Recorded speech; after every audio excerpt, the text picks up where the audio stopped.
هل جزاء الإحسان إلا الإحسان. Mohammed ibn Yusuf, rahimahullah, n'achetait pas son pain chez un seul boulanger. Et il disait, il se peut qu'ils me reconnaissent et me favorisent. Et ainsi je serai de ceux qui vivent de leur religion. Allahu Akbar. Regardez ce qu'a dit Mohammed ibn Yusuf. N'achetait pas son pain chez un seul boulanger. J'ai changé.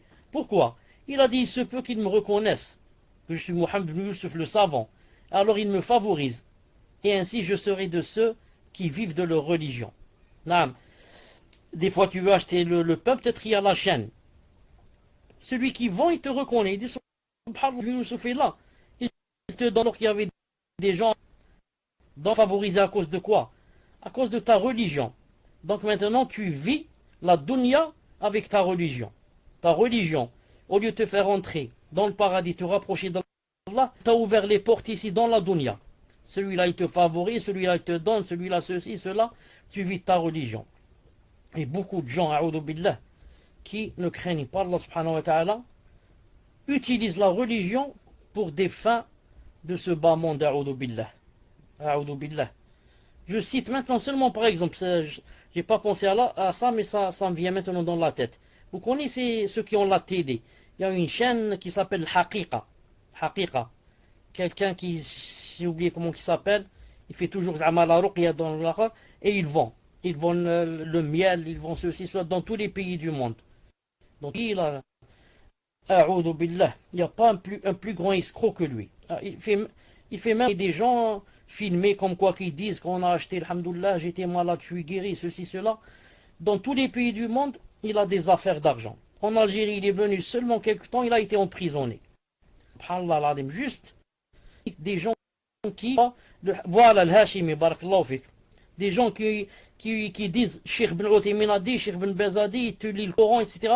Juste pour que tu le crois, et ensuite, il t'escroque, a'oudhu billah. Je connaissais quelqu'un qui était imam, mais c'est vraiment quelqu'un de la bid'a. Ce qu'on appelle un imam enragé dans le soufisme. Enragé dans le soufisme, a'oudhu billah. Il rentrait de temps en temps, il allait chez un boucher. Et cette histoire est véridique. C'est le boucher qui l'a raconté. Et les gens...